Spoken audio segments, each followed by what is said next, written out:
any multi-sided platform. Chida Bhai is also the founder and chairman of Quantum Street AI, the Equibot INC that I referred earlier. He where he built one of the earliest AI-driven investment platform. Under his leadership, the firm launched the world's first AI-powered exchange-traded fund, AIEQ, on the New York Stock Exchange and scaled to over 7 billion in assets under management, serving institutional clients, global asset managers, and leading financial institutions. Those of you who know, you can look him up in his LinkedIn profile, and you'll see a New York Stock Exchange type of that. With over 2 decades of leadership experience across startups and Fortune 500 environments, Chida Bhai has built and led high-performing global teams. His work sits at the intersection of technology, business, and leadership, helping organizations move from insight to execution in an increasingly complex environments. Earlier in his career, he spent 18 years at Intel, where he served as the director of engineering, leading large-scale innovation initiative across hardware, software, and enterprise systems. He holds multiple patents spanning AI, software, and semiconductor technologies. Been recognized by Business Insider as one of the top 10 people transforming investing and among the top 100 people transforming business. He is also the author of the Race to the Finance Holy Grail, How AGI Rewrites Capital Markets. That's what we're listening today. He also serves in the board of directors of the African Library Project, OSA's library team would be infused, contributing to governance and mission-driven organizational growth. Chida Bhai holds an MBA from UC Berkeley School of Business, EE from Stanford University, and MTech from Indian Institute of Science. And for all of you Burla alumni, he is a Bachelor of Engineering from UC Burla. Welcome, Chida Bhai. The floor is all yours. Thank you, Anjan. Yeah, it was a long intro. I should have given a shorter one. Yeah. So,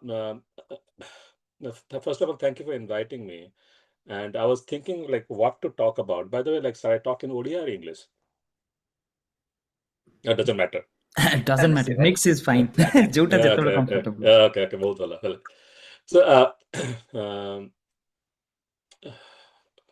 मुझे पढ़ा है Berkeley रे हास school रे MBA student को पढ़ा है AI and asset management. Actually, the week before, I was taking this class about how the asset management can get impacted.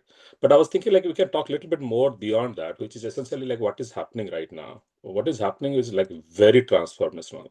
I don't know how much we are really appreciating the time that we are in right now, which is which like we should be telling that, hey, we were there when the revolution of AI that is happening. Like it is so like we should recognize it. Like that I think that is a point of being what is happening.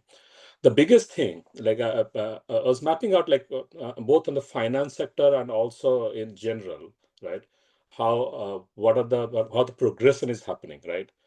I'll give you a simple example in the finance sector. Like almost 2 centuries, the finance sector, specifically capital market, it was running on some kind of rule-based system, right? We are running, we are applying the rules. Okay, this like we have understanding the rules, and the rules kind of get progressed. Like when Pharma and friends came by, they talk about the efficient market hypothesis, and we say, oh, that is a new rule. And then there are several people came in that they kind of redefined the rule, but essentially it was still a rule-based system. Okay, but from just over, I'll just 3 or 4 decades, right? We kind of went from rule-based system to a statistical learning, right? Statistical learning essentially is that, okay, we know or we have a lot of data, we can run some kind of regression and say, okay, if I just plot the regression, that is how it's going to look like. And just over 2 decades, a little less than 2 decades, we went from statistical learning to machine learning. The machine learning essentially is like, actually, but the machine learning is not a new concept. We have been working on for a while, right? Like since the World War II, Claude Shannon, Alan Turing, they coined all those stuff, right? So we went for this random forest boosting, all those stuff, and we went for statistical learning to machine learning, and then just for a little less than a decade, we went to deep learning, right? And with the deep learning, we are coming to right now the think about the time progression, 2 centuries. Well, those 3 decades, then machine learning, like it is kind of progressing so fast. Right now, what you're calling the phase of knowledge or reasoning, the biggest thing that happened over last 1.5 years is the reasoning model. The reasoning is changing things that way we should be seeing, and the way the AI is evolving, right? And think about those concepts coming into picture, like our human emotions, right? Think about like when the primates came, all they worry about the survival, right? And for survival, the pure emotions are what? Fear. Like if I don't have fear, I may not survive. Like I have to know, okay, these things might happen. I have to go and find out. The fear, love, or probably connections, right? Some of the basic emotions that we kind of develop, right? After that, we kind of layered upon our emotions. We grew from a different, like we went from gratitude, I don't know, angry, envy, all those stuff kind of came into picture. The reasoning is actually based on certain some of the construct that we are thinking about, right? Which is curiosity, to figure out different options, right? And I think we can extend those capabilities. There is a concept called scaling, right? Like I spent a lot of time in Intel. What is the how fast we can scale? So there is a rule called Moore's law. Moore's law says that every 18 months, the capacity of semiconductor can the amount of semiconductor you can compress, like you can build upon things like almost twice, right? Every 18 months. And that actually that rule cannot sustain forever, because we already hitting the limit of physics, right? We cannot scale beyond certain things. But in what is happening right now, there is no limit. There is no limit to the reasoning we can do. We haven't found the limit, at least, like how fast we can scale, the AI, right? So that is actually very scary for us, like how much what we can take it from here, right? So again, coming back to the evolution of applying AI in capital market on the finance, like we went from like just over last 1.5 years, we went to reasoning model. From the reasoning, there is what is happening last, again, also 1.5 years. From reasoning, we are using that for agentic. So the agentic essentially is going beyond just finding the patterns. Okay, hey, what can I do to what should I do, right? And how do I apply? Like I can right now write those agents which can run per even for a day. It will think it through, like so many things it can think it through for days, and it can do those things like which we thought is not possible, right? Right now we are getting to that point. And based on those things, like we can right now go and extend it, like uh, uh, we can extend to like the concept of curiosity. We can apply those things. We can explore different avenues. We can multiply the intelligence. Actually, very recently there are thing that is happening. The AI can write AI itself, right? The model can develop, and the our knowledge model can develop new knowledge model, which it can iterate on it, right? And while you are sleeping, it is working, right? So the scale of growth is progressing really fast.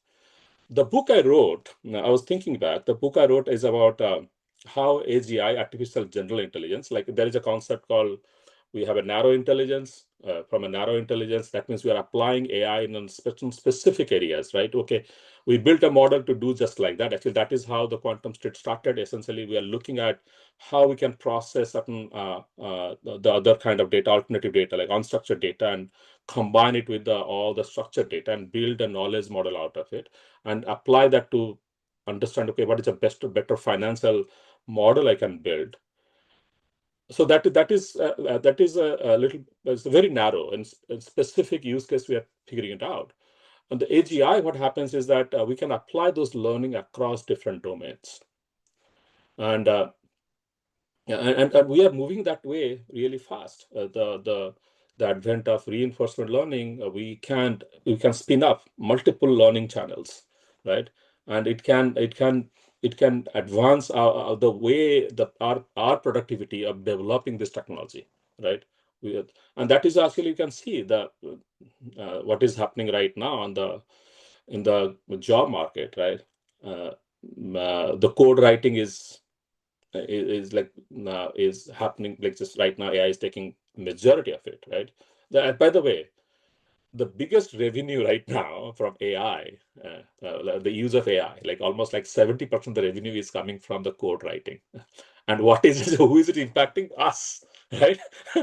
We are the one who developed the laid the path, and but that it is taking it is impacting our own job, right? So it is going beyond that, right? So we are going to see this progression happening. But thing is, this where does it lead to? The one I was thinking about this, where the AGI is going to take us, and AGI is when we were writing about that, like I said, okay, yeah, when the AGI is going to happen, right? I initially I put the timeline 2040, 50, 55. That is when we thought, okay, my God, that is when we will have a much more wider scale applications of AI. We can see things more, we can connect things more, right? And we can reason more. Our capacity of reasoning is going to expand. But with this progression, like I think right now, my forecast, like I'm kind of pulling that in. It is not 10 year, 15 year, 20 years out. It is probably going to happen 3-4 years out. Within 2030, we are going to see significant change in the applications of AI in our space and almost every segment, right? And there is other development that is also happening, which is not only the agentic use cases, which is kind of we can apply multiple, like in a different utility phase, right? We can independently write, test, deploy software, manage complex system, right? What is happening is what we call multipolar, which is essentially the things are getting smaller, right? We can build a payload, like the model payload. We can deploy it in a very small instances, right? It doesn't need huge GPU capabilities, right? So the Olama, there are many companies are working on it, and pretty soon we're going to see on every phone, every laptop, there is a component, the neural computing, which is going to do you can ask those questions. Actually, in your pocket, you want to carry the capabilities of answering the reasoning questions, and you can do much more sophisticated tasks, right? So what it does is that our capability to apply it, right, in multiple different areas is going to be almost limitless. We're going to apply almost everywhere, right? Either you realize it or not, right? And actually, I think this is something that we also do, right? The knowledge right now is getting to knowledge is cheap, right? We have you can open an account on Claude, on OpenAI, on Gemini, and they're pretty much giving you the free tier, right? And you can ask those kind of sophisticated questions. Actually, the key thing is not like what is the capability, but basically how much can you really push it, right? What can you do with the capability? Like those knowledge available. I think we have to move beyond the knowledge, and we are thinking about the wisdom, right? What essentially is that we can learn, and we can combine things together and build something new. And actually, that is something is amazing for entrepreneurs like us, and also it is very scary, right? we can do so many things, and that's why Silicon Valley is almost, I'll say 90% of the entrepreneurs is working on something on AI, because we can do things fast. We can build things. Actually, I also like that there are right now companies, a single person company, we can build things, right? They're called solo founders, and the solo founders pretty much like not only solo founders, probably solo team. There are right now solutions built in. You can build an agent which will be your chief operating officer, build an agent which is your chief revenue officer. You can build an agent, all your staff members, and all you have to do is that ask the right question, structure it, you can move forward.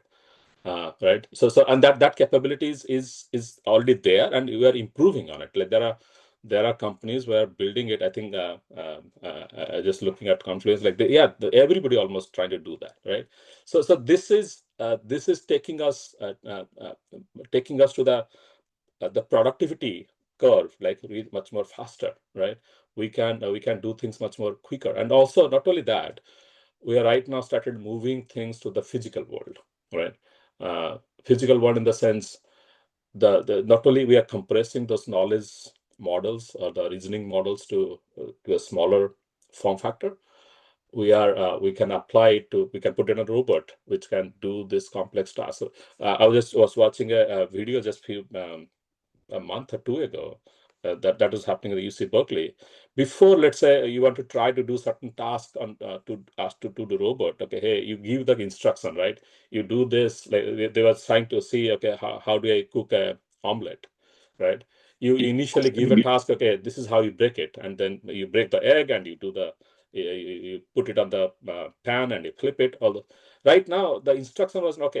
The instruction is go and make the omelet, right? You don't have to say, okay, what are all the details of instruction. It is looking at the environment, interacting, and trying to find out what is the best way I can achieve the task, right?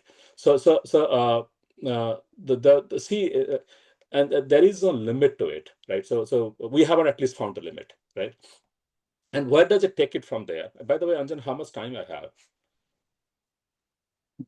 Take your time, Chida bhai. We'll have Lisa taking us through the hands-on part of it. So please take your time. Okay. Yeah, so probably I won't spend too much of time, right?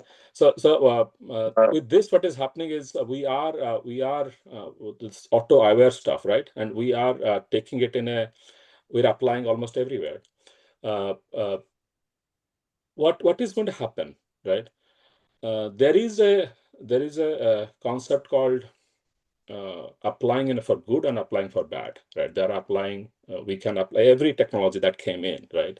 When we found those technology, we thought our initial idea, the scientists and everything, they just look at, oh, what is the next best thing I can do, and everybody almost trying to do that. What is the next best thing I can do? And there will be actors who can use it to do the bad thing. There are right now on AI itself, you can do prompt injection, you can mess things around, right? Specifically on an agentic world where those capabilities, you can misuse those capabilities. It can go things like it can do real damage to us. But we can play it out, right? We can play, like, for example, when the nuclear technology kind of get developed, right? So the people, I know I remember seeing this documentary a long time ago. Like, oh my God, they just splitted the atom, and those are the concepts. Like, oh, I just splitted the atom. How much it kind of went beyond that, developing nuclear technology, they didn't thought about that, right? But eventually, what happened? The world kind of got together. We figured out, okay, now this is the right way to utilize it, right? There is a concept called PDOOM. PDOOM is a probability of the bad thing can happen because of AI. Initially, there are people like they look at it. My God, the probability of bad thing can happen over. So the PDOOM concept is that over next century, with 100 for now, what is a bad thing can happen because of where we are right now, the technology are progressing. And it is kind of the probability has over a period of time. It was initially thought like after the reasoning, okay, my God, there is a real chance that we can do damage to ourselves. It's kind of going down. That means there will be players in picture, like will be acting together and to make it better. So we are going to do things which is much more reasonable, and those reasonable things actually fall on us, right, to develop in the right way. So my book also covers that, like essentially says that yes, we can take it, but how do you really do the innovation on what areas that can really uh, create some much more balanced view of the world? And I think the entrepreneurs of today, they are thinking about it. They are looking at it. Okay, if we are doing things which can create a huge disparity in the capital market, right? This AGI you can apply to multiple areas. We can do financial engineering. You can do financial value system creations, investment innovations. You can do apply to credit risk, compliance. Um, but at the same time, we can also apply to how to improve the inclusion behind it, financial inclusion, right? So thinking that in a more holistic way, that we can steer the direction in the right way. And I know we are going to do it, because there are instances right now, actually, the technology is there, we can do real damage, but we are not pursuing it. For example, there is an idea called slaughterbot. Slaughterbot is, if you build a drone, I told about, right? Right now we have multipolar. That means we can put a AI in a very small payload, right? You can potentially build a swarm of drones, okay? And each drone, you give them a very sophisticated AI, and it has a computer vision model. You can look at it. You can do, you can orchestrate it together and do some real damage. And all those stuff is there right now. We have the technology, but we haven't seen it, right? So people are conscious about where to take the technology. So I think there is a very good case to be made that we should be keep on going, developing the technology, make it better and better, right? And it is definitely going to help all of us, and it is already impacting. It is impacting the capital market already, and it is going to, we're going to see the bigger player coming in and taking working on, like, how do you create more values out of financial value out of it. Financial value, that there's a difference between financial value and the financial engineering. Financial engineering essentially is you can go and whatever existing thing is, you don't create a value, but you can manipulate things, and who gets the more value out of it, that's essentially engineering. Like, for example, all the aluminum in the world is owned by a very few conglomerate, right? Based on that, they can do the set pricing. There is not significant efficiency. There is certain amount of efficiency improvement, but but it doesn't bring more value. It doesn't create, okay, who can better aluminum, right? Who can produce better aluminum? But there are applications which creates value, creating new ideas, creating new products, right? Solving real problem, right? So that is the financial value creation. And I think right now what is happening, using the AI, we are going there and creating those values, and it is going to be applying, if we are applying the right way, we can create much better values. We can apply to create much more better investment decisions, right? And we can do better risk and compliance. We can create those systems where we can give better capital access to people. We can create a better lending system, right? So we are being concerned. We are being concerned. We are applying it, but I think at the same time we should be aware of it and see that, okay, how we can for all of us, right, while using it, how it creates better value for all of us, right? I think the last thing I want to just tell, what is putting us down, actually, the policy and governance is a good thing for AI. Without the policy, I know that recently the EU has AI Act, which is essentially saying that like where we can apply it, and how much you can throttle it. And not only that, they have this idea of, like, you can sign each of those model output and say, okay, yeah, this came from this model, right? Because with the agentic world, you can go and apply multiple things. Right now, people will say, okay, yeah, where's the proof? It just came from a good set of models, or from a bad set of model, right? So using those like using those processes are going to help us in going future. Actually, we should be our own gatekeeper going forward. And this is like you can see for next years, like 3-4 years, there will be a real growth both on the agentic integrations, like almost we are going to see the agent almost everywhere, right? Every applications we are seeing, going to see financial applications, healthcare, everywhere going to see the applications.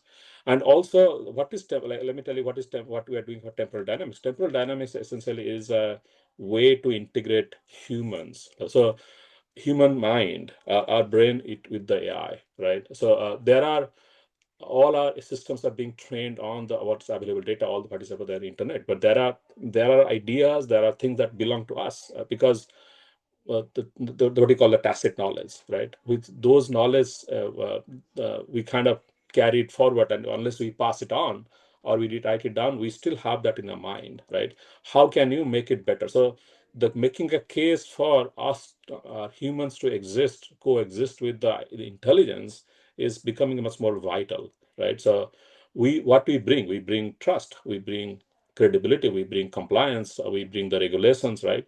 So having a human in the loop is going to be is very important for like some of the sectors, like for example in the healthcare sector, in the finance and the legal, right? We have to make sure that we are not giving the full control. Actually, right now we can't, because there is the system, we know there can hallucinate. The system can we can't just simply give it to them and say trust everybody, right? That people trust the system. We can't, right? So that is a good thing. Actually, we are saying people still want, okay, when I want to see my diagnosis, I still want to see a doctor. Even the doctor is going to use AI, I still want to see that, okay, the doctor has like he looked at it and he is telling me that, okay, it is okay to go and proceed with this surgery or something, right? So how do we make it better, still keeping the human in the loop? And that is what the temporal dynamics trying to do. And we are going to see multiple use cases of that in several areas. Uh, and I think the future is good. Future is going to be better, but we have a responsibility to carry, and we should do that in a very seriously. Like we should be aware of it, what is happening, and make sure that we play our role. Okay, I think I took a lot of time. Hopefully, uh, Thank you, Lisa, Chida bhai. yeah. Time jana padnatila. We could hear you, and I think we'll love to bring you back in. Karan dita topic jota amar so community member kar favorite. Gote hochi investment area re kon hochi. I would second hochi AI area re kon hochi, and you are addressing both. Then we will need you more times to come and speak to us. Kichita audience question achi. We'll pick it up. Quick answers. The first question is. Bank run scenarios like recent SVB bank recently quick run higala. One was the digital one that was impossible in a non-digital time. Okay, let's mute some. Okay, got a minute. The SBB bank run hitala, it was, since it was running at a digital, it was impossible in non-digital time. Similarly, what kind of other risks are emerging in capital markets? By what scale these risks will either grow or can we tame it when AGI comes in? Yeah. By the way, like I was directly impacted as we we were banking at the Silicon Valley Bank. I know when they closed the bank and the next week they're trying to open. I was like, not me. One of my guy was standing in the bank before to withdraw the cash and transfer to somewhere else. Um, did SVB happen because of the digital one? It is partly true, but it's partly the human, our own mistakes, right? We kind of stretch it, or those guys kind of stretched it. Where they can apply in terms of their credit model and all. And that is a really very valid point. The scale of that SBB went because of the digital, right? And the scale that the problem is the scale. We can go faster. We can do things, right? And specifically in the agentic world, it can go bad. Like specifically in the financial engineering, that is what I worry about most. And the financial engineering, who does the most financial engineering? Those people who are holding a lot of capital, Yes. right? The big banks of the world, and if somebody power concentrate at a certain place, they can do real control. They can rule real damage, right? It can go really bad. So the checks and balance are really important. And also not only that, not only people who have capital, people have ability to utilize it. I talked about something called before in the capital market, what you call the asset under management. How much asset you are managing with your capital, right? So, like for example, BlackRock and other JP Morgan, they are the biggest. BlackRock probably does like what, $3-4 trillion, right? Almost every bigger bank they're managing, some of the banks are managing at least a trillion, many banks right now managing more north of $1 trillion asset, right? So that is where the real power was before. The concept I talked about is called intelligence under management, IUM. I don't know if I coined that term, but at least I started thinking about it. I started, okay, this IUM, intelligence under the management, and the intelligence under management is possible even with the smaller player, right? People who are like thinking day in and day out, how do I apply it, right? And where can I take it, right? And those capability can be done by even those small startups, and they come in fast and keep on growing, right? So and with the velocity of that we can do things, right? We can take it forward. We can like, for example, on the trading system, like trading is like there are value creation happens in the trading, but trading also is a engineering, financial engineering problem, right? Or so we can do real damage. We can create a false sense of urgency. We can create a false sense of demand, right? We can do those damage. At the same time, um, right now the world around us is getting to know things. Okay, my God, there can be real damage. So we are putting guardrails around it. Actually, the guardrails is a term. Many of you who are dealing with AI, the guardrail is a very important technology. Like we are focusing on, we are making it better, right? Where can we put all the guardrails, right? So yeah, but the risk is there in the finance engineering. That means we can manipulate stuff. Risk is there in the risk management, right? We can create false sense of risk. Risk is there in the credit systems. The risk is there in the financial infrastructure, right? So all those places that we can do some like we can actually screw it up, right? So I think that is the area that we should focus on, creating better guardrails and make it better, right? Right. So quick follow-up.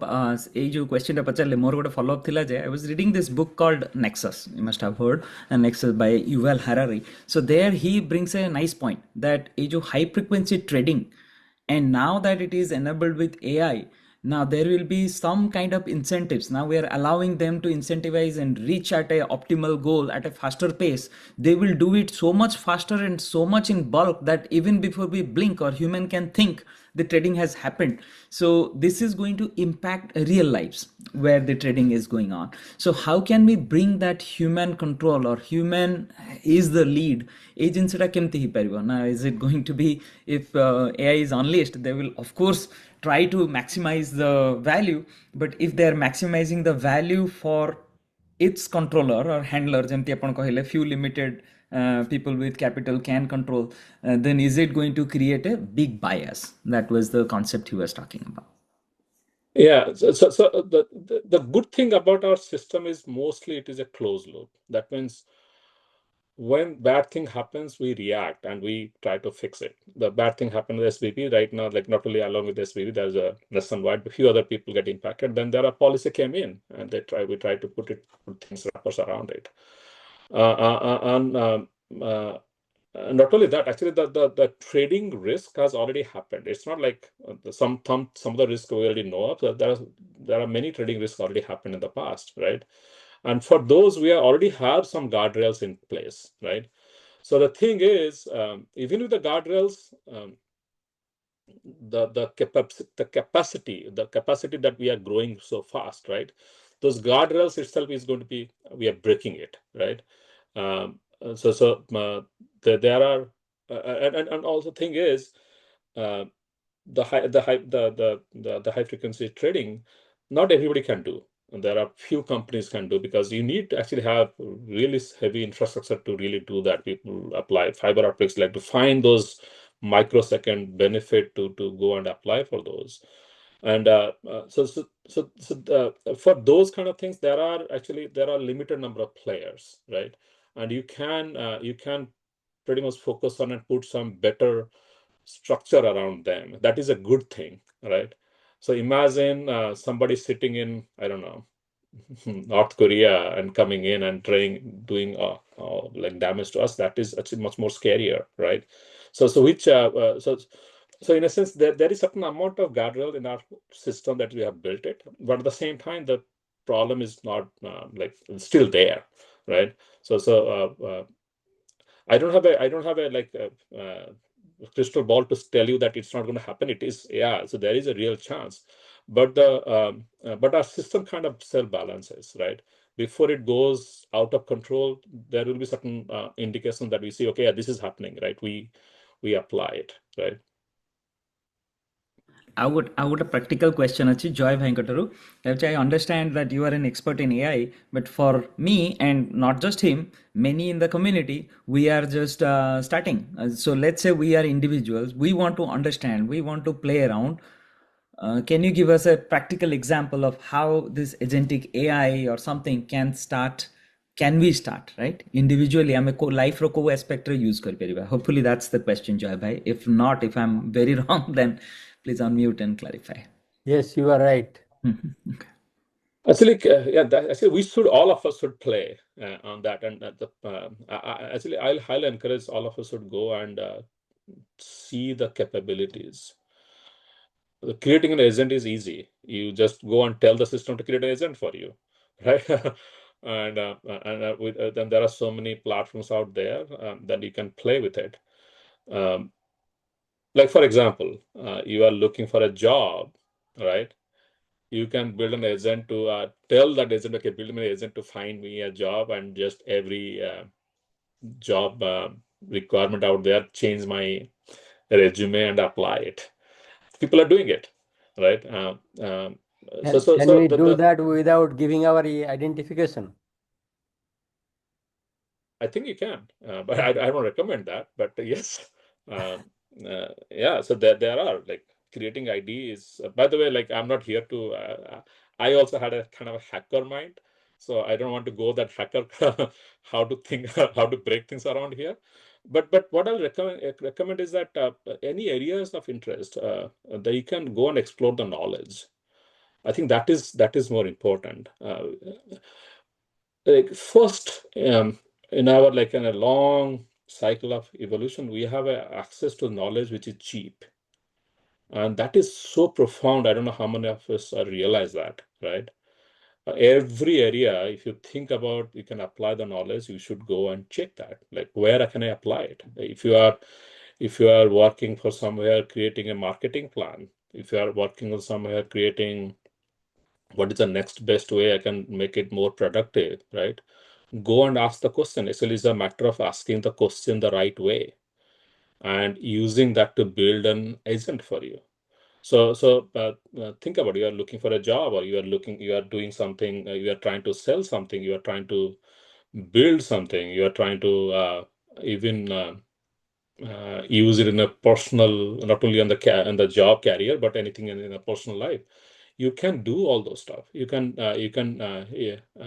those knowledge is available to you, and which is available to much more, like almost for free and many places, right? You can apply it. Think actually that the I don't want to give you an example, because that will limit your thought process. Like, think about everything is your ground that you can try it. You should try it, and it is so powerful right now. And imagine what's going to happen the next, right? So you should, all of us, like, go on Claude or OpenAI, try it out. Gemini, right? Try it out. Thank you. One more question from Biswajit Parija is if hypothetically every human labor is replaced post AGI era, what would drive demand?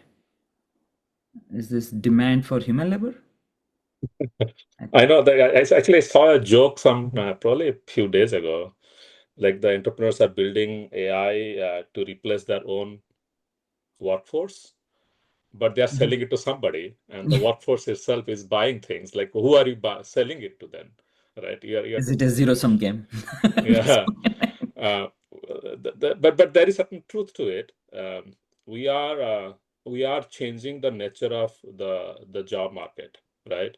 We can see the productivity improvement that is happening in the code development, any kind of software development. That's a huge productivity. That's why I think recently we are seeing a lot of layoffs that is happening specifically in the IT world, which is quite unfortunate, but that is expected. We are going to see a nature of job scale is going to change. But at the same time, we can still make a case that it's not like, oh, all the jobs will be gone. It's the nature of jobs are going to change, right? Actually, I was talking a couple of weeks ago in one of the ODIA forum, and they're talking about this, focusing about the job, right? The What I'll say is that the nature of job going to change, but at the same time, there are certain things we are going to consistently keep it. For example, where we are required, where we are making those decisions, where trust is required, where the credibility is required, where the tacit knowledge is required, we are going to be needing those rules, like those places that us are involved. So right now, just going blindly and just following software and IT is not a good idea. You should have a domain knowledge. The domain knowledge is very, very important, right? So with the domain knowledge, what happens is that you can use the domain knowledge to apply to areas that you want to use it. Right? Like you want to, for example, you are a civil engineer, or you are a civil engineer, or you are a mechanical. It's like, don't just jump into being a software developer, right? So keep that domain knowledge in your place and apply it, right? I think that you will be much more valuable, because right now you have a highly productive tool, and you can apply to your domain knowledge and make it happen, right? So yeah, the jobs are not the job. My point is that we are not going to see, oh, everybody going to don't have a job and we don't have anything to do. The nature of job going to change, and every time there is a big revolution happens, we see there is a shift in job. When you move from agricultural economy to industrial economy, that the job shifted, right? From industrial economy to IT economy, the job shifted, right? The service economy, right? So we are going to see a shift in job, which is quite natural, which is also not only natural, it is going to be painful for many of us. Many people are going to lose job, and they're going to go find, oh my God, I'm back in the job market, going to find something. But there will be new kind of jobs. There will be still the demand for some of the jobs. Many of the jobs, right, will be there. I just looking at it, like if there is a concept of universal basic income (UBI), and many countries are thinking about it. Actually, there are some Scandinavian countries that they already have, like the UBI kind of concepts are there. But I carry a different view that, oh my God, jobs will be gone, like everybody get same salary for everybody, right? The basic nature of our progress come from competition. The survival, the construct of survival is important, right? Which brings in competition, right? If the UBI will be there in with the norm for the future, I don't agree that. Right. We need competition. We need struggle. We need things to go finding the best things among us to carry forward, right? We will. So again, this is it will be uncomfortable. It's already uncomfortable for many of us. At the same time, it's not going to be. the doomsday is not there. Like we are going to have jobs. We're going to have different kind of jobs. I think we just have to make sure that we understand what it is and be aware of it and move in that direction. Okay. Thank you. In interest of time, so Sutapa, I see a question about quantum, how quantum computing using agentic AI. Chidava, if you have a very quick comment, then we'll move on. Okay. Yeah, it took a lot of time. Actually, quantum computing is my favorite subject.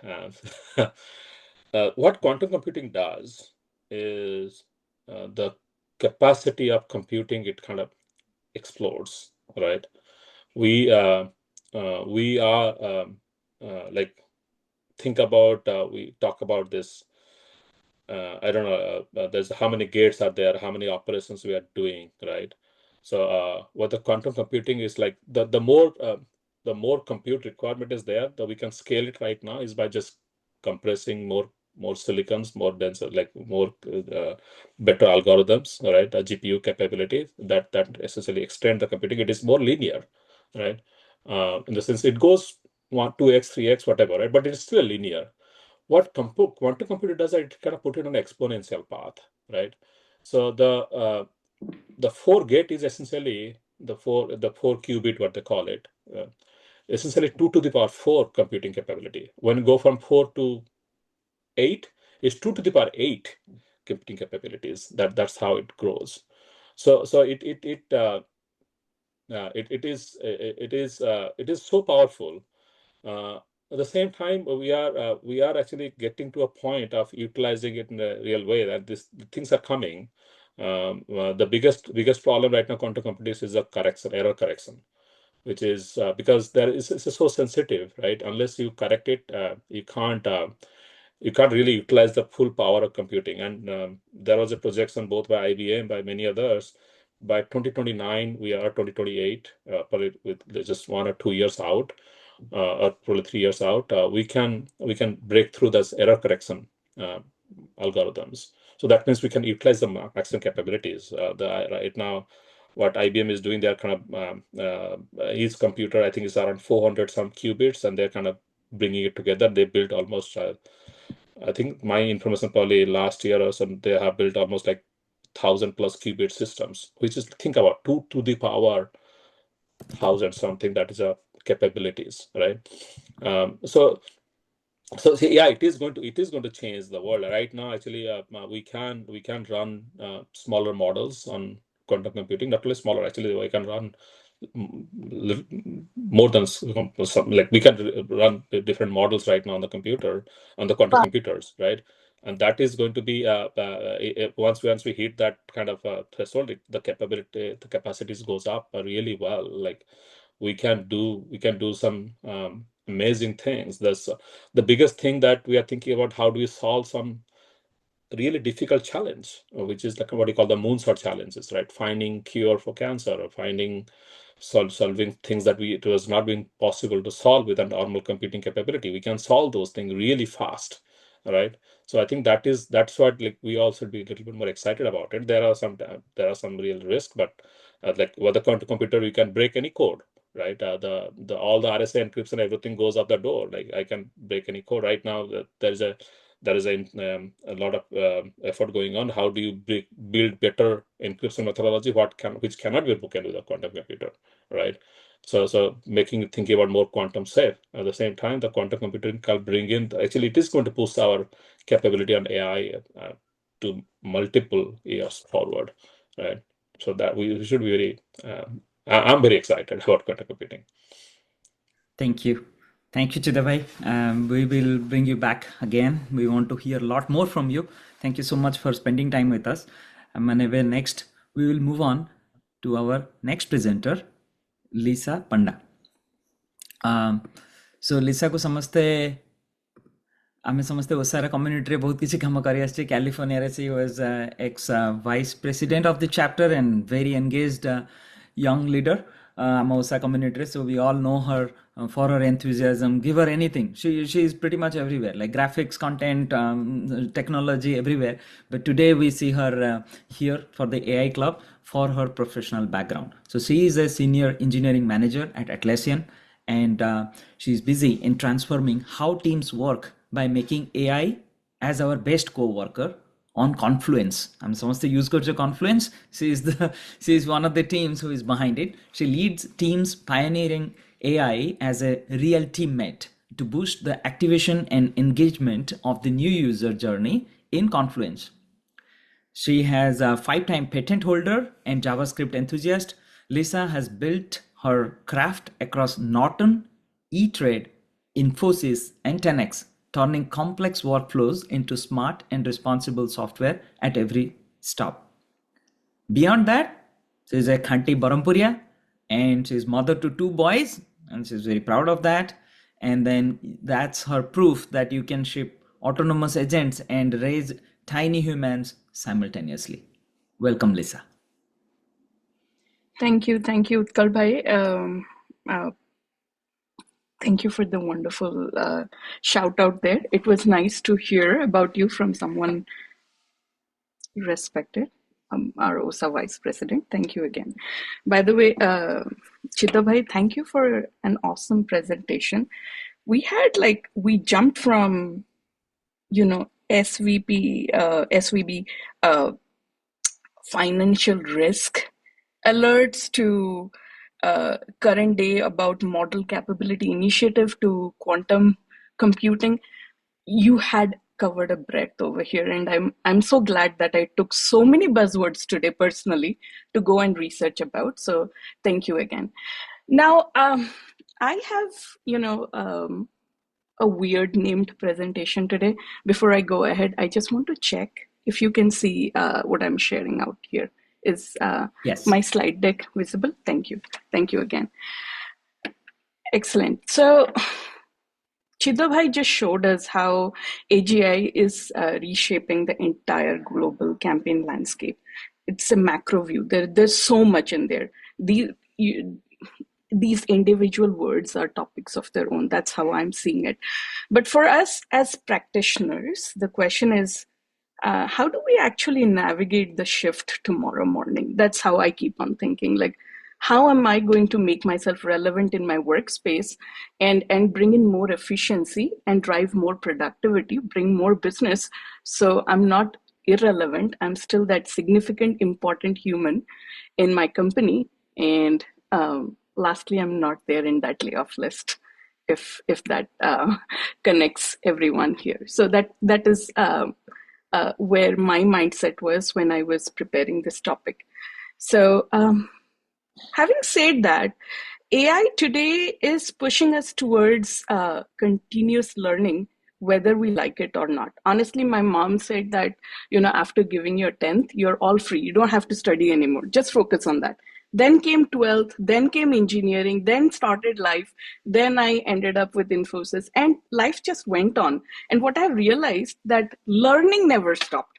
So I always blame my mom, and happy Mother's Day. I'm still blaming her that why did you say me a lie? Learning has never stopped.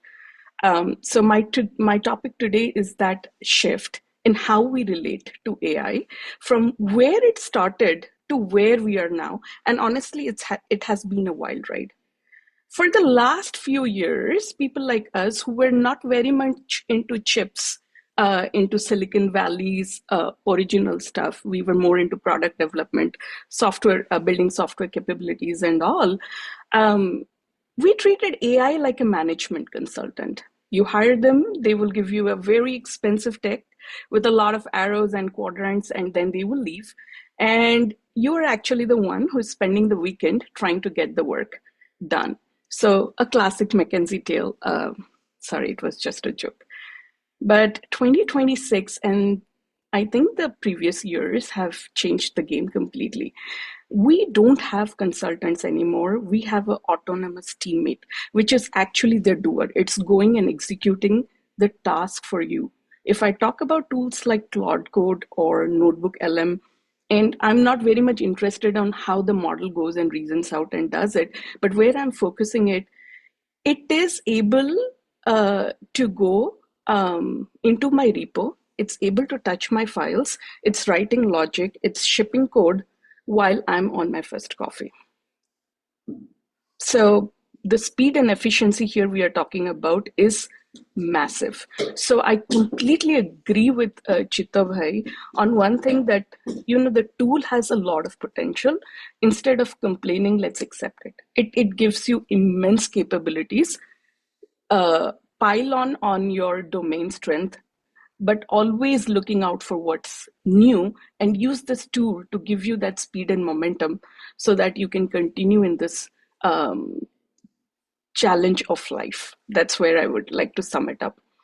And here's the thing, none of us planned for this. At least I never planned. I never thought that I'm going to write an agent that's going to do what our support team did last year. But it is executing today. It's able to auto triage a lot of our customer tickets, and our engineers are more focused on building a real product solution instead of having to go and fix a bug somewhere or update a config somewhere. Agents are doing it all fine, and we are able to move faster than we were ever as a company. I'm sure all your technical environments and places you are also are adopting the same thing.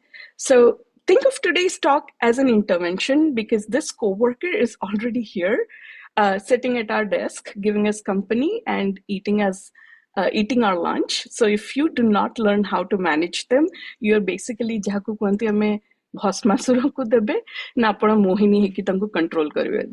The decision is yours. So having said that, I'll move on to my next slide.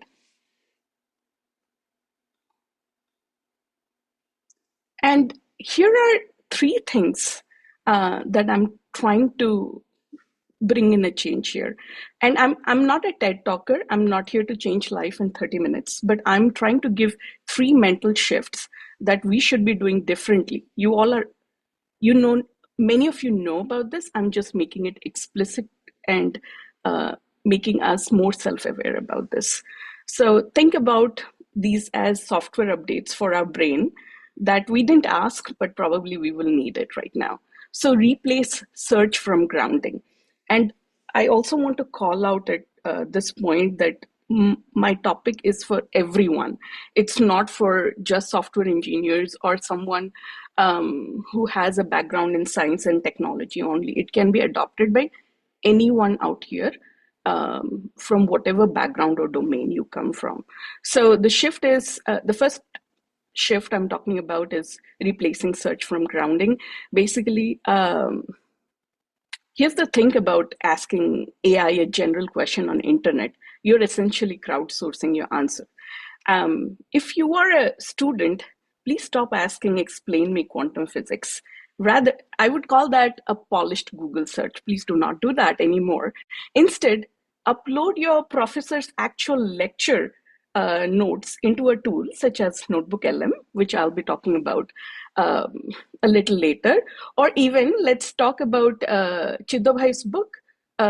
Maybe a lot of concepts are pretty new to me. Let's upload that book into a tool like Notebook LM, and maybe let's ask him, based on the 5 transcripts here, where does Chita Bhai's explanation is contradicting my knowledge about this particular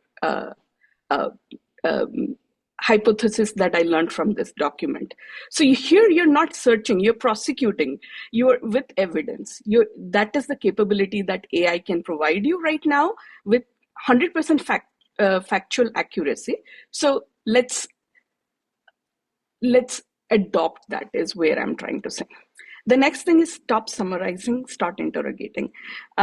We all have our domain expertise here. Whether you are into Odisha or whether you are a chef or whether you are a scientist, you have your own domain space. You have a strength there. So instead of passive reading, go into this active discovery phase. If you're still asking AI to summarize this document for me, you're not doing justice. It's like going on a Formula One car to get groceries. It's overkill, in my opinion. So if you are a subject matter expert, you don't need a summary. You always know your field. You use AI as a stress tester. Like, going back to one of the questions, like, give all the necessary documents to a tool like Notebook LM and probably ask them, find the 3 biggest financial risks these documents aren't monitoring. You'll be surprised to see the kind of direction tools like Notebook LM will provide you today. If you are a researcher and you have 100 PDFs sitting in a folder collecting that digital dust, turn them into a live panel. Don't ask what they say, ask them to debate each other on a specific topic. You'll be surprised by this live panel feature that exists in Notebook LM today, and you'll listen to their debate. You could be a podcaster. That could be your next big venture. Who knows? And the last one is moving from chatting to co-piloting. So all of us have used AI, and this is where most people probably have used AI, is text generation. You're having these lovely conversations with AI, really deep one, philosophical one even. I do that. I have philosophical conversations with AI. But at the end of the day, nothing is getting done out of it. So if you are an engineer, stop copy pasting code snippets from ChatGPT like you did in 2023. Use Claude Code or other tools to handle the plumbing, the migrations, the test suites, the repo cleanup, while you focus on the architecture. So there's so much potential here. So the recap here is be the guardian, be the detective, be the director. Or in simpler terms, stop Googling, stop skimming, and stop typing. Start verifying, start interrogating, and delegating. All right. Having said that, I'll move into my next slide. So from today's session, I'm not just giving you some buzzwords, but I'm actually helping you upgrade how you use AI. And many of you may be quite advanced, but yes, for still there is a massive mass who uses AI at a very what do you call at a very beginner level, I would say. So when you move from search to grounding, you're stepping out of that noisy generic internet into your specific world. Imagine, and I think this must have happened to many of you, it has also happened to me. There is a topic that came on WhatsApp and you have asked about it to AI and you copy paste that response only to find out whatever you said is incorrect. Because general assistants are very, what do I call it? People pleaser. It'll always give you an answer, whether it's right or wrong, and with conviction. It will convince you that this is an answer. So here is where we have to shift from going to a generalist, but to go to a specialist. So you know your lectures, you know your archives, you know your history. That's the bottom of the pyramid I'm talking about. General assistant, it just crowdsources the information from internet, whether it's right or not. It doesn't focuses on the factual accuracy. Second, when you shift from summarizing to interrogating, you are going one level up. Now the AI isn't just a specialist, it's an analyst. It's stress testing your assumptions, finding those blind spots, and making your documents argue, which I also talked in my previous slide. This is where we leave from tell me what this says and enter into tell me what this means and what is missing. There is a difference between these two lines. And when you're moving from chatting to co-piloting, you're reaching the top of the pyramid, like tasking agents, which is the big topic and it has very varied implementation depending on the industry you are in. So agents are capable of doing so many things that, like Chidabhai said, it's hard to find where is the limit. You can't even say that sky is the limit. Maybe it's beyond the sky. The AI isn't just talking about work anymore. It's doing the work for you, running builds, checking policies, wiring systems together. You stop treating AI like a clever intern and start treating it like a teammate you can delegate real tasks to. So these are the core shifts. Are really one of those bigger transformations from general assistants to specialist to true task agents. Now, I always love these examples where general assistants have done a great job. I'm not saying that they are useless. Use them, but with a pinch of salt that you need to validate what it's prompting to you. And here are great cases where general assistants have really done great. For instance, in early 2024, the Mercedes-Benz announced their integration of Google Code's Gemini model into their Mercedes-Benz user experience virtual assistant. And it moved from older command-based systems, such as set the temperature to 70 degrees. It could handle complex requests, such as, I am looking for a coffee shop, and that is on the way to my 2 p.m. meeting, and please find outdoor seating there. It's prompting that. And this is where generalists excel at natural language understanding. They translate that human messiness into machine action. Who would better understand than us? Because English is not our first language, at least not for me. Odia is my first language. So it is always a challenge to put forward my thought in a very understandable way for the person who is listening to me. So that at that place, general assistants have excelled. They have done an excellent job. Pods, dynamic marketing, like this is a case where it could generate 6,000 unique headlines that were deployed across digital billboards in NYC. I'm from California. I've never seen this happening, but when I read about this, it was amazing. Can you imagine a team writing 6,000 specific lines? And the amount, we can't talk about hours, but it'll be in days. But this was done in few hours by general assistants. So this is the speed and capability. These are the real life examples. Rivian learning groups. This is also an excellent example where they used AI to help service technicians find answers from the repair manuals faster. And this has gone. This hasn't stayed limited to here. Now this also goes a step further by adopting tools like Notebook LM, where you feed in the data, the context, and it prompts you very accurate answers, not just to those technicians, but also to their engineers about solutioning. But there are also many cases, red zones. You all know about Samsung code leak, where the Samsung semiconductor engineers used ChatGPT to fix their bugs in source code and to summarize meeting notes. Of course, this was a critical failure because they didn't use an enterprise grade agent and sensitive code was uploaded, and that's a big no-no. So watch out for those pitfalls. Also, I read about this policy hallucination that the NYC chatbot did, and it was offering illegal worker tips and asking them to ignore housing laws, which was, again, not great. And Google's Glue Pizza, I was surprised that this happened, but apparently the system suggested using 1/8 cup of non-toxic glue to keep cheese on pizza. So these are some funny examples that I caught when I was preparing these topics, so I thought of sharing. So just wanting to share with you. So now that I talked about the 3 layers of my pyramid, where I'm going, what am I focusing at? I am focusing today to the specialist overview, sorry.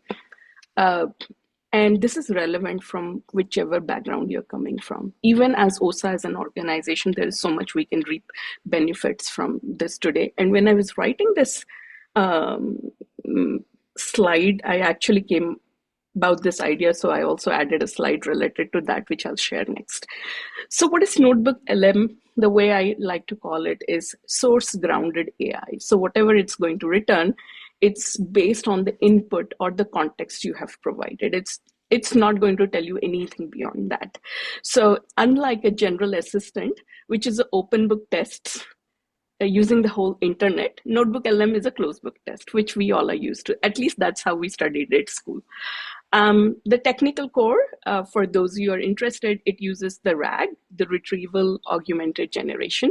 So when you ask a question, it retrieves the exact paragraph from your docs and generates an answer based on only on that text. It's not going to go beyond. and it won't shy away from telling you, this is not something I found from the data I have. It won't be like that general assistant, which always comes with an answer, whether it's accurate or not. Notebook LM will say you, no, I don't know about this. You did not provide me the context. So it moves AI from being a creative writer to a fact-checking researcher. So that's the closest analogy I could draw from this thing. Now, its key features. So you can include sources from Google Drive files. They have been going rampant on having integrations. So direct integration with Google Docs and Google Slides. You can even upload local files. You can upload PDFs. You can upload text files. You can upload. You can link web URLs. So there is a capability where you can paste links to public websites. So it'll scrape the text content to use as a grounded source. And you can even copy paste snippets of text. You can provide YouTube transcripts. You want me to use Home Manager? Okay. And it can also now process audio recordings, like MP3s of meeting, to extract and summarize key points. For instance, if we were to upload all our YouTube links, which Utkar Bhai just shared towards the beginning of this meeting, and you want to gather information, Notebook LM can very easily do it. You want to just get a summary of what was discussed in a particular presentation, it can beautifully do it. If there are similar topics, for instance, Chida Bhai is saying something and there is another counterpart also talking about it, you can compare both of their transcripts, and you can create a live panel out of it. There's so much of potential through these tools. What are the outcomes you can generate through Notebook LM today? And I'm talking about Notebook LM because that's the tool I have played around with a lot, but there are other alternatives available out there in the market. Feel free to play, but this is where Notebook LM provides you the outcomes. You can have an audio overview, and this feature is going viral these days. It's AI to AI conversation where two hosts discuss your sources using metaphors and banters. It's pretty interesting. Try it out. Study guides. It automatically will create a structured guide. It'll help you brief document, fact sheets, table of contents, inline citations. So excellent usage out there. And why it is beneficial is because it eliminates hallucinations. And the reason it eliminates hallucinations is because it is tied to your data. It won't make up a policy or a legal case. If it's not in the notes, it says, I can't find that in sources. Privacy taken care of. Data uploaded to Notebook LM is not used to train Google's global models, so you're safe there. And synthesis of contradictions. So it is excellent at finding the gap. You can ask, so what does Doc A says about Doc B, and highlight me what Doc B is not telling me clearly. What is the gap? Identify those blind spots. I will quickly show you some example. Give me a second as I bring in. Can you see my screen? So this is how Notebook LM looks like today. And I have a personal interest in Jagannath, like many of you do. But I like to understand into deeper meanings. So ମୁଁ କଣ କରେ, and Utkal ଭାଇ give me a thumbs up, ମୁଁ ଯଦି ଟିକେ ଓଡ଼ିଆରେ switch କରିଯାଏ, Jagannath ଆସିଲେ ମାନେ ଟିକେ ଓଡ଼ିଆ ପଳାଏ. Definitely. Okay, thank you. ଓଡ଼ିଆରେ ଯେତେ କହିପାରିବ ଭଲ. ବେଳେ ବେଳେ କଣ ହୁଏ କି AI ଟପିକ ଗୁଡା ଓଡ଼ିଆରେ କହି ହୁଏନି, ସେଥିପାଇଁ ଓଡ଼ିଆରେ ଯେତେ ଚାଲୁଛୁ ସେତେ ଭଲ. ଆଚ୍ଛା, ଠିକ ଅଛି. So ମୁଁ ଯେତେବେଳେ Notebook LM ପ୍ରଥମେ explore କଲି, of course this is my play area where I want to learn topics of my own interest. So more interest thala ki to understand deeply the concept behind those traditions and the heritage we all talk about. I always hear from people, but I wanted to do my own research, and it's been running for some time right now. So I collected a lot of documents, and if you see, my document is very very varied, and it's not one time you can keep on adding your documents. For instance, jodi jagannath ko upare gote bahi achi, mu seda ko scan karli and I upload that PDF over here. I can easily do that. I was telling you about different resources, right? So here is how you can link a lot of documents. You can upload contents from Drive. You can even do a fast research. You can do deep research, which will create results, reports, and whatnot. It like they say, sky is the limit, how much you can go ahead and how much you can invest your time in here. You can also upload files here from your local not repository but local Drive websites. Here is another link to the Drive, and here you can also upload some copied text, play around with this. So ଏଇଠି ମୁଁ କେତେ ଗୁଡ଼ାଏ ଜିନିଷ ଦେଇଛି, and recently our OSA 1 team ki someone was talking about iconography, like Jagannathଙ୍କର structure ଟା ଏମିତି କାହିଁକି ହେଇଛି. ମୋର ବଡ଼ ପୁଅର ଜଣେ ଗୋଟେ ସାଙ୍ଗ, he's 10-year-old, ଆସିଥିଲେ, ସେ ଯେତେବେଳେ ଜଗନ୍ନାଥଙ୍କୁ ଫାର୍ଷ୍ଟ ଟାଇମ୍ ଦେଖିଲା, ସେ ଫାର୍ଷ୍ଟ କହିଲା କି ଆରେ ଇଟ୍ ଲୁକ୍ସ ଲାଇକ୍ ଆଉଲ୍. ତ ମୁଁ ସେଇଠି ଯାଇକି ଛିଡ଼ା ହେଇକି ଦେଖିଲି ଜଗନ୍ନାଥଙ୍କୁ, and ମତେ ସତରେ ଟିକେ ରିଜେମ୍ବଲାନ୍ସ ଲାଗିଲା. You need to accept certain things. ଗୋଟେ ଛୋଟ ଛୁଆଟେ ଗୋଟେ thought ଟେ ଦେଲା, instead of saying it's offensive, I kind of thought about it, and there was some resemblance. And plus there were some discussions about iconography of Jagannath, and I kind of gave this a very very subtle thing to what I have today, like create a summary of the iconography of Jagannath using the sources, focus on how the shapes of the deities represent universal concepts like Mahaprakash, great radiance, if a lot of people talk about it, or the formless form of the divine. And believe me, it has a beautiful explanation about this. And one good thing it does is it also connects you to where the source is coming from. And the truth is as much as the reliable source you have provided. Upon jodi yadu sedu debe, tahle yadu sedu answer hi asibo. So jitte apone detail bhalo debe, jitte context ko pure karibe, apone ko result ta sette bhalo asi paribo. So here it kind of talks to me about cosmic abstraction and so many things. I had another place where it also talked about geometry. So theological and cosmic symbolism. It has a Lord Jagannath features a square, flat head, large hooked nose, and a crescent shaped mouth, which kind of gives it a bird type thing. Gote agent ଆପଣଙ୍କ ପାଇଁ ସେ ଜିନିଷଟା କହିଲା, there is something that kid must have observed. So all these things, you'll connect all these things. And ame Jagannathaଙ୍କ Vishwarupa is a big thing that's being sold in Raghurajpur today. Jahanko ghorku jibe, that's the new Pattachitra art. And if you see what is being showed in that art, actually you'll find a lot of symmetry in how God has been formed today.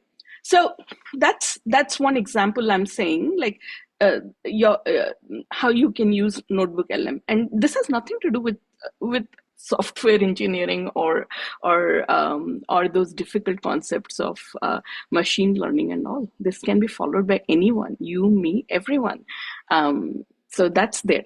I was ଯେତେବେଳେ live panel ଆସିଲା and audio overviews ଆସିଲା, ସେତେବେଳେ ମୁଁ ତାକୁ ଗୋଟେ direction ଦେଲି କି how Jagannath became the world juggernaut. And believe me, it created a very nice vlog for me. And ମୁଁ ଟିକେ 2 seconds ପାଇଁ ଚଲେଇ ଦେବି for you guys to hear, but I'm not sure if you can hear it.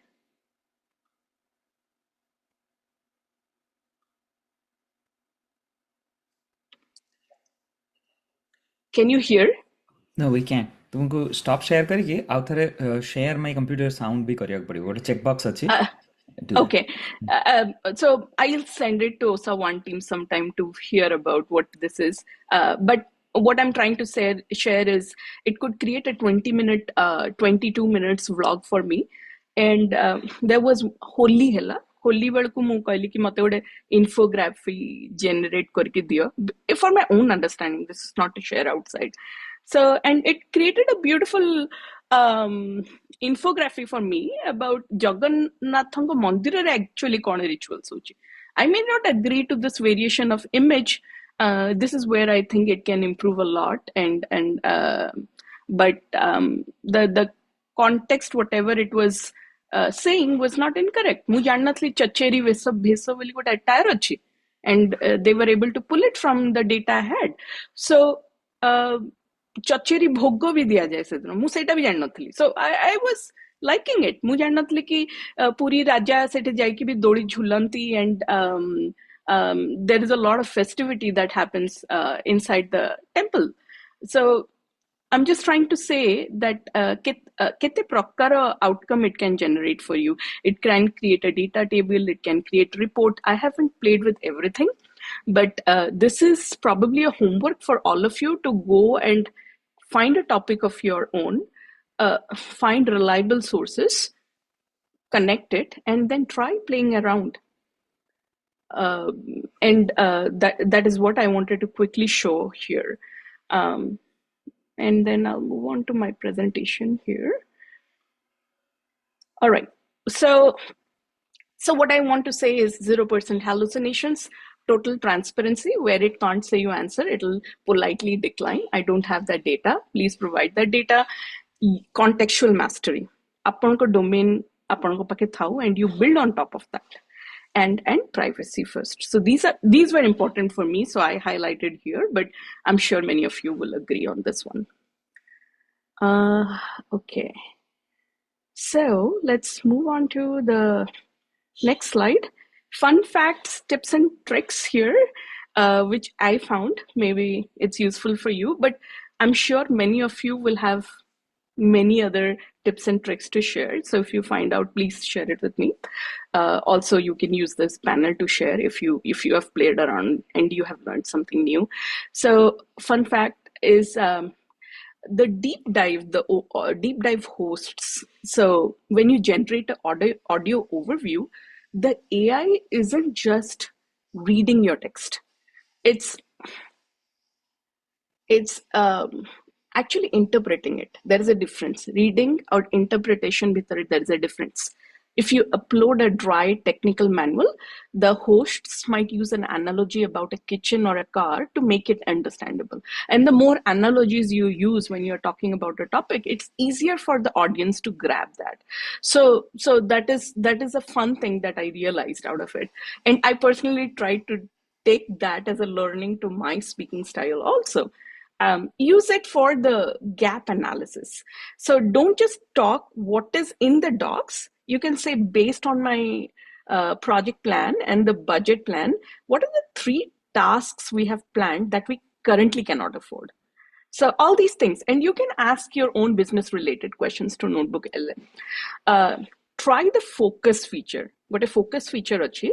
You can select specific sources. Basically, if you remember seeing the left side of the Notebook LM where I had uploaded some sources, what you can do is you can only select few of those. It's a checkbox. So you can select few of those sources, and you can ask to debate. Have both these documents debate. So basically, you'll find it. If you're a student or a researcher, give the link to a 2-hour lecture. A 2-hour lecture is so hard for me. I don't have that kind of patience to sit down and hear a 2-hour lecture. So you can then say that, at what timestamp did the speaker mention about this law of thermodynamics, maybe, and it'll find you the spot. So you can really travel. You don't have to scroll through. You don't have to put those bookmarks like earlier we used to do it. So these are quick things you can adopt to move faster. And Notebook LM today can read a large volume of text equivalent to maybe 25-30 thick novels at once. So it has a huge token capacity. So it's pretty fast. Mane mote laguchi for a day-to-day usage, it'll just overwhelm you if you have that kind of time and capacity to do learning. So what I'm trying to say is Notebook LM is the tool that turns you into a detective. You stop wondering if AI is lying and start seeing exactly where the truth is cited, because it'll show you from where the source is. It's the bridge of moving from search to grounding. So that's where I wanted to say. Where it works and where it fails, again, deep research, onboarding, complex technical manuals. These are great places where Notebook LM is very well fitted, in my opinion, because here you're constraining your AI's brain to a specific folder. You are avoiding that average answer of that internet provides you, and you're getting a very specific answer of the organization. Now, if later you find out that this answer which you provided, which was an outcome of Notebook LM, was incorrect, so maybe your source was incorrect because your AI used that source to build this. So that is a call out. I want to do it explicitly. And where it fails, Notebook LM ko kahibi who won the Super Bowl? Let's try that out to my Jagannath thing and see. Let's see what kind of answer it is giving me. So let's say,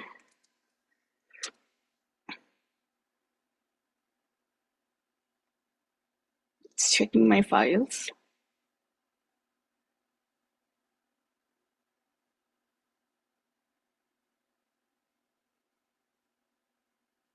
It just clearly told me I do not have the information about who won the Super Bowl in the provided sources, as it is entirely focused on some other topic. So it won't shy away in saying I don't know.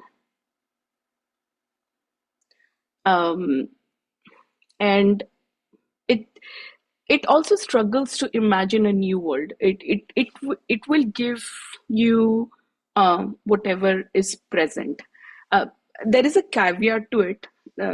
It has been doing a good job in finding blind gaps. Again, gaps are not clearly mentioned, but again, your source is the spine to provide that vision to it. So it's not a clear white or black. It's in that gray area. But again, it won't just imagine a case which doesn't exist today and give it out to you like general assistants would do, and they have miserably failed in this. Task execution, also agents will go and do your task and will execute it. It is automated. For instance, Notebook LM cannot send an email or update your Jira ticket. So that is where the top tier which I was showing, that's the place where agents will execute things. It's an analyst only, so it can tell you what to do based on a manual, but it lacks that hand, I would say, like APIs and tools to go and execute something. Now, there are very many similar products out there in the ecosystem. You don't have to stick into Notebook LM. I stuck to Notebook LM because I got a free license from my company, so I play around with that. It's cost effective for me. But I have heard that Claude projects are also best for long-term reasoning. It has massive context window and allows you to ground conversations in specific project files. So very well try that. Custom GPTs, which is again ChatGPT, is also better for hybrid tasks because you can use your files plus the web, making it more flexible, but slightly higher risk of hallucination. So hallucination 0%, you cannot say in that. So that is there. There is something called a Saner AI. It's a rising 2026 tool for personal knowledge management that will ground all your daily notes and tasks into a chat surface. I've never used it, but I found it, so sharing it here. And Implicit, another enterprise-focused analyst tool that you can use. Yeah, so that is about where it works, where it fails, and this was my favorite topic. So I was thinking, like, since we have this, give me a second. I just need. All right. So notebook LM can be definitely used. Like apaman chinta karantu. Jehetu amara eta achi, where all we can use notebook LM in our community within OSA. The first quick thing I was thinking about, and maybe it came in while I was writing this slide, is amar jo leadership upar ete question achi, ki bylaws upar ek question achi. We upload every document we have, bylaws and all those policies, into Notebook LM. And let a Notebook LM give you the directional signal about what this policy is about, where is the accuracy. Instead of depending on this person to tell me what's right, what's wrong, you already have a tool available to you, and believe me, there is 0% emotion attached to it. Conflicts arise when emotions come into picture, and when you have a very vocal and passionate community like ours, I think Notebook LM is a great tool for our community to convert it from a shouting match to a search party. So it will help turn our community from an opinions into a verified intelligence, right? I think there's a lot of potential out there. We are no longer just sharing files. We are sharing a memory that never fades and a researcher that will never sleep. It has a very factual answer for you. So this is where I think we can use a lot of this into what Notebook LM can do. So that is one thing. Single source of truth policy, policy auditing, basically community policies with transparency. It's not about who is speaking, whether it's a long-time member or is it a new member like me. I don't know about everything that may have transpired years ago. But again, I don't have to wait for someone, a long-time member, to tell me about something. Notebook LM can clearly tell me about a policy that I'm curious about, and the answer is real out there. And it removes a lot of waiting time and reliability and trust and all those things. So maybe as a community, we can create a public notebook. Utkal bhai, if you're in, there's definitely opportunity there by sharing Notebook LM link with viewer access. I think you guys can give the entire community a tool that they can interrogate and ensuring transparency and trust. So just a thought there. And that I'll go to the next landscape. This is about the last, but the tip of the iceberg, the agentic landscape. And let me go back to what Chida bhai said. It's a huge landscape, and that's definitely not the topic of today's conversation, because it needs continuous talk around what it can do. But if you are not into AI, here are certain starting points I would like to suggest. So here, AI stops being a chatbot. Chatbot is long gone. It's history right now. You can use it for chatbots, but it does much beyond a chatbot. So start being an operator. It has hands, and it can actually go and do things for you. It has the ability to try, fail, and correct itself. There's a lot of potential there. Starting points, entry point would be like the IDE. Today, there is something very famous like Cursor. Go and try it out. You'll feel yourself like a composer, and allow the AI to edit 10 files at once across your entire project. It feels like your editor, but with a brain that understands the whole repository. I have done that shift. As engineering managers, maybe 3 years ago, we weren't much into coding. We were much into strategic discovery and all those things. But right now, I don't have to wait for an architect to help me bring life to my pet peeve project. I can do that. All I need to give is the right instruction, and the agent goes and does it. For a long time, I was a front-end engineer. I was not very much exposed to the Java side of the world. My Java knowledge was limited to what I learned during my engineering days. But I could write fantastic. The agent could write fantastic code, of course, under my name, and we could bring in functionalities. We could build solutions on Python, although I didn't have that much of exposure to Python.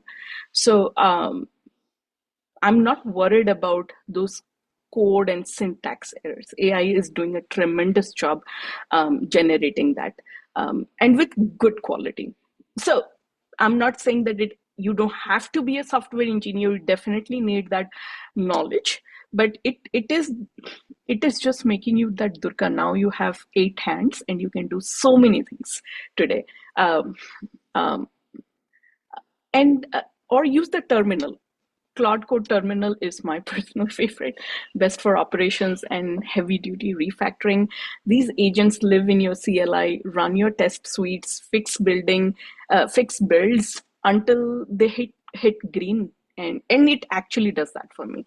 I'm sending a code and the build is not passing because we are a huge engineering team, 200 engineers bring in code every day. And imagine the times many of you may have gone in, build is broken just because there is a flaky test and you're stuck. You're unable to merge your PR.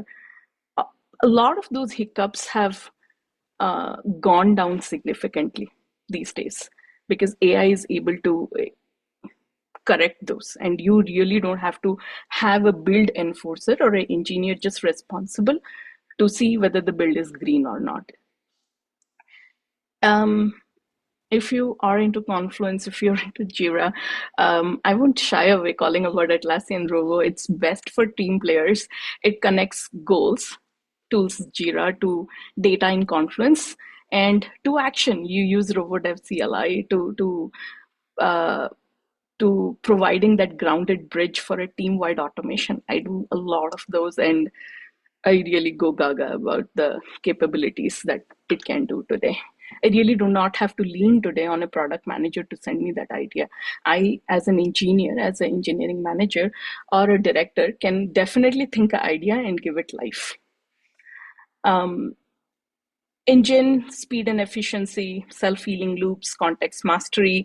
These days, it's a big era of be mad or breakthrough method for agile AI-driven development. We do a lot of it. You can orchestrate your own squad where one agent writes tests while others refactor code and move an idea into a PR in minutes. I've seen it happen. So if you're into software engineering, this is where you need to be if you aren't. So that's the hint I'm trying to pass out here. And guardrails. Of course, it is very critical. Trust, but verify. This is my life motto. I trust you, but I also love to verify. Not that I'm second guessing you, but I just want to ensure that what I heard is accurate. So always go with that mindset. It is not to show down someone, but it is for your own peace and factual accuracy, and being that guardrail that nothing wrong has gone into a system. So speed without discipline leads to technical debt at scale, and no one wants that. So that's all I have to call out here. So watch out for those architectural drifts. So agents, again, little bit like general assistants, they prioritize making it work over making it right. So this is where human in loop plays a very major role. Without a spec-driven development, which is also something big in the market today, you might create a hack that solves a bug but breaks your long-term architecture. I've seen that happen also. If you're into software engineering and you're coding it, you will see this happen. This pushes you to build better specs, or some of you call it product requirements, or it has different names in different companies. The rubber stamp trap, where AI is 90% right, humans kind of can't lazy. But that's where the rubber stamp trap comes into picture. Never move to blind approval. These days, code review is also done by AI. You can start there, but also try to read through what's being proposed there. Your value is no longer your typing speed, but it is your judgment velocity. That is very critical. And human in loop autonomy is a privilege, not a right. So keep a strict green light policy where the agent proposes the plan and you authorize the right action. So that's what I wanted to call out in this slide. And then, finally, the leap from conversation to creation, graduate from generalists, ChatGPT, Gemini, ଟିକେ advanced jaantu, notebook LM use karantu, leverage the specialist, you already have this, take the vision of a research analyst, use grounded intelligence to where you stop guessing to start planning. And then if you are interested into engineering and building solutions, you can use it, you can build it through Cursor, Claude Code, Rover. There's so many options out there. Take the final step into co-piloting. Hand your spec to an agent with hands and stop chatting in a window and start directing the terminal and watch a vision move from a prototype to a finished built in real time. The way I started AI, if this helps, मैं Claude Code को join कर ली. And what I did more a long time, there's something I used to do manually. Jitawale school season start हुए during August time frame, I take the school calendar, I match my calendar, I match my husband's calendar, and I find out all those weekends, long weekends, that I can use to take a vacation. It's a very normal use case. So that मैं अगुरु ही छुट्टी पके देवे, because at Lacenre we have unlimited leaves, and you know how what kind of trap that is. So if I'm not taking enough leaves, I'm actually leaving that money out at table. So what I did is I asked Claude Code to do that comparison and provide me quota long weekends को convert करके मुझे लंबा week नहीं पर पिलांकर भी बेसी school रे छुट्टी जीवनी मोर भी बेसी छुट्टी नल्ला बड़े देखा जीवनी, but I'm having enough, like at least I'm planning some vacations and I'm putting it in my calendar right towards the big. And believe me, that utility gave me such a boost. It was very clear. The calendars were very clear. It could combine, it could say that, okay, this is the time you can take leaves. And it actually prompts a note to my calendar saying that if you haven't asked for vacation, please do it, because this is a potential time when you can take a break. You don't have to go anywhere. You sit at your home, because that sitting down and taking time for yourself and gives time to play around with tools like Notebook LM and also self-learning. There's a lot you can do, or you can actually go out for a vacation. Depends on you. So yeah. And then my final thing is, if you're still copy pasting from a chat window in 2026, I just want to say that you are a very, very expensive middleman. So do not fall into this. The analyst, let them think. The agent, let it act. And you lead. Be the Mohini and don't fall into the trap of the agentic Bhasmasura, and take the leap. There's nothing to be scared about. And thank you. Jai Jagannath. Excellent presentation. बहुत बढ़िया कहला लिसा. तो एथिरे मैंने देखिया पहले जो practically केमते use कर पाइबा. So notebook is one of my favorite tools, and Lisa, what you said, we actually internally use it for analyzing, synthesizing not just OSA's documents. OSA's gote fundamental hoche amaro documentation sahita of the constitution and policies. We have lot of codified knowledge which are in emails, which are in discussions, things like that. So we put that all into a notebook LM, and we have been using it actually. That's how we are finding quick answers. जब भी जहाँ कहले, we get these quick answers from that. So that's helping out. Definitely that's an inspiration why we should use notebook LLM.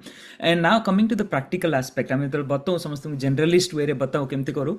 तो notebook LLM रा अलगा जेकोनसी AI tool अपेक्षा what I liked about कि you can limit it to co source भितर आपण देखुचंदी. It is a great research help. ଆଉ Gemini ତ ଅଛି. Gemini is the actual, ଆପଣଙ୍କୁ ଯେତେବେଳେ ୱେବ୍ରୁ ଯାଇକି ରିସର୍ଚ୍ଚ କରିବାର ଅଛି, ବାହାରକୁ ଯିବାର ଅଛି, use the Google Gemini, find it. ଯେତେବେଳେ ଡକ୍ୟୁମେଣ୍ଟ ଆସିଗଲା ତାରି ଭିତରୁ ସିନ୍ଥେସିସ୍ କରିବାର ଅଛି, ନୋଟବୁକ୍ କରନ୍ତୁ. The free tier itself is good enough, but if you are thinking about a pro subscription, it will be probably one of the nicest subscription compared to, like, you know, if you are really running for money, I would say that it is better than Netflix, because upon $20 which is Netflix or subscription भी होनी, what you get is 1 terabyte of space. ଏବେ ସେମିତି ଜାଣିଥିବେ ସମସ୍ତଙ୍କର Gmail space ଭରି ଯାଉଛି, you buy like gigabytes of space extra. Instead, if you just buy this notebook LLM or Gemini Pro which is $20, ତା ଦେହରେ ଆପଣ notebook ରେ unlimited access, ମାନେ huge access, Gemini ରେ huge access, and ଆପଣଙ୍କର total Google space you get 1 terabyte. So that's definitely worth trying, and you will get addicted. ଏତେ ଏମିତିଆ ହେଇଯାଏ ଯେ ବେଳେ ବେଳେ you are like it is giving so nice, so curated answer, ଆପଣଙ୍କ ମନ ଭିତରେ ଯେତେ curiosity ଅଛି you will keep asking, keep charging more and do things. the Sudeep is commenting that as if I'm endorsing, but ଆମେ ସବୁ episode ରେ ଗୋଟେ product ବିଷୟରେ କହୁ. ଗୋଟେ episode ରେ we spoke so much about Claude. People said that do you have a tie up with Anthropic? But every time we give you out about these tools କାହାର କ'ଣ capacity ଅଛି, and going forward in future we'll be actually shifting more towards software development, and I'll also make an informal announcement. Not sure if I should be, but I'm very excited to tell that our OSA website को enhance जोटा करिया जाऊचु, it is going to use the Claude code using the spec driven development. So I just finished writing the spec for it. So tomorrow we have a meeting starting on that. So spec driven है कि सेटा completely develop होगा. We are still looking for volunteers to join in. And we are using Notebook LLM as our document source of truth. जो तारे समस्ते जो माने collaborate करिवे, they'll be using that. So what we have uploaded was our current website, was our constitution documents, and what is the guiding architecture. And from that, we will collaborate and build this website. So this is a very practical use case. आमे जोटा आजी देखिले day-to-day activity पे it is great. Any questions? Any things we have? I'll open it for anyone to chat or anybody has any comments. शरद भाई आपण बहुत बेलू बसचंती, and thank you for joining. And आरंभरू मु आपन देखुचे you joined before time. We would love to hear few words from you.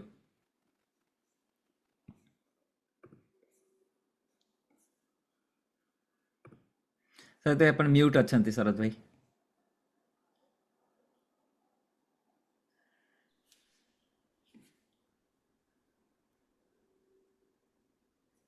can you hear us?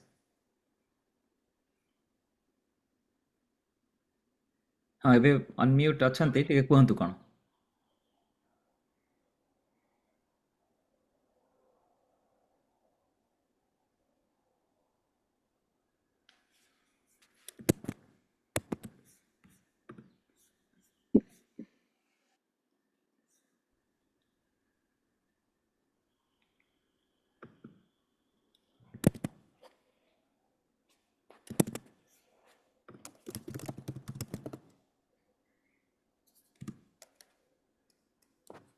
I think we are unable to hear. Anybody else has any last comments? Okay. I'll stop the recording now.